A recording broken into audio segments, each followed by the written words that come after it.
जय श्री राधे कृष्णा। दोस्तों, कार्तिक माह की आप सभी को हार्दिक शुभकामनाएं। कार्तिक मास और कार्तिक स्नान की कथा की पुराणों में बड़ी महिमा बताई गई है। तो आइए जानते हैं कार्तिक मास की कहानी इस वीडियो में। कार्तिक मास की पहली कहानी। एक नगर में एक ब्राह्मण और ब्राह्मणी रहते थे। वे रोजाना 7 कोस दूर गंगा यमुना में स्नान करने जाया करते थे। इतनी दूर आने जाने से ब्राह्मणी थक जाती थी। तब ब्राह्मणी कहती थी कि हमारे एक बेटा होता तो कितना अच्छा रहता। बेटे के बहू आती तो हमें घर वापस जाने पर खाना बना हुआ मिलता और बहू घर का काम भी कर देती। ब्राह्मणी की बात सुनकर ब्राह्मण ने कहा कि तूने बात तो सही कही है, चल मैं तेरे लिए बहू ला ही देता हूँ। ब्राह्मण ने कहा कि एक काम कर, एक पोटली में आटा डालकर कुछ मोहरें रख दे। ब्राह्मणी के कहे अनुसार ब्राह्मणी ने पोटली बांधकर दे दी। पोटली लेकर ब्राह्मण चला गया। ब्राह्मण अभी कुछ दूर ही गया था कि उसे यमुना के किनारे बहुत ही सुंदर लड़कियां दिखाई दी। वो रेत में घर बनाकर खेल रही थी।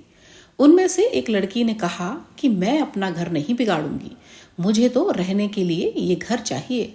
लड़की की बात सुनकर ब्राह्मण मन ही मन सोचने लगा कि बहू बनाने के लिए यही लड़की सही रहेगी। जब वह लड़की जाने लगी तो ब्राह्मण भी उसके पीछे पीछे उसके घर तक चला गया। वहां जाकर ब्राह्मण ने कहा कि बेटी, अभी कार्तिक का महीना चल रहा है, इसलिए मैं किसी के घर खाना नहीं खाता।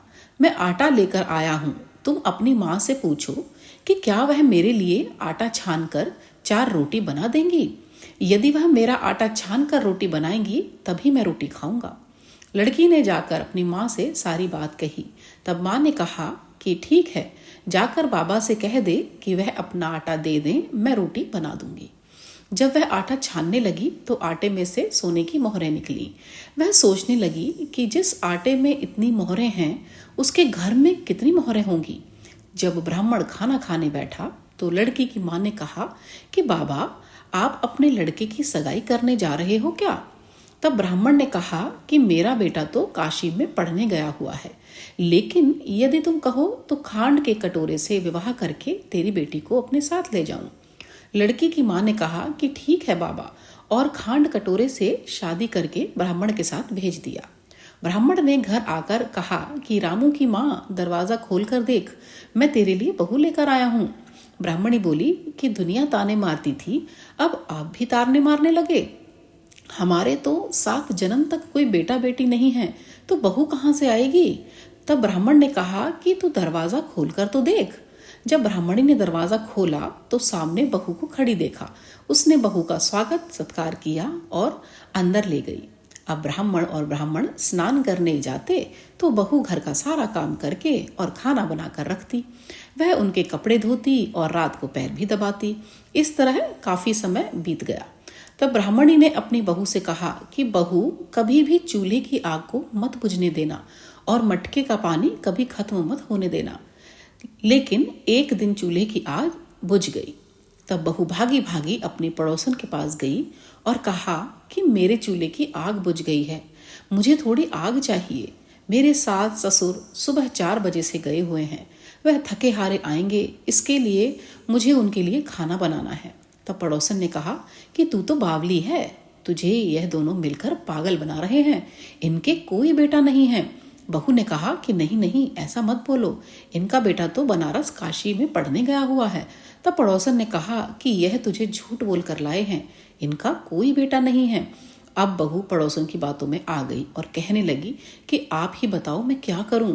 पड़ोसन ने कहा कि करना क्या है, जब तुम्हारे सास ससुर आए तो जली फूकी रोटियां बना कर देना और बिना नमक की दाल बना कर देना, खीर की कड़छी दाल में और दाल की कड़छी खीर में डाल देना। वह पड़ोसन की सारी सीख लेकर घर आ गई। जब उसके सास ससुर घर आए तो उसने ना तो उनका आदर सत्कार किया और ना ही उनके कपड़े धोए।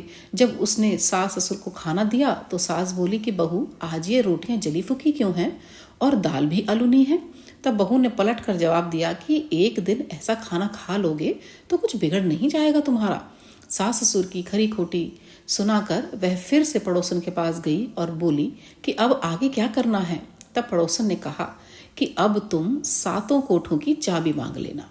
अगले दिन जब भी स्नान करने के लिए जाने लगे तो बहू अड़ गई कि मुझे तो 7 कोठों की चाबी चाहिए, तभी जाने दूंगी।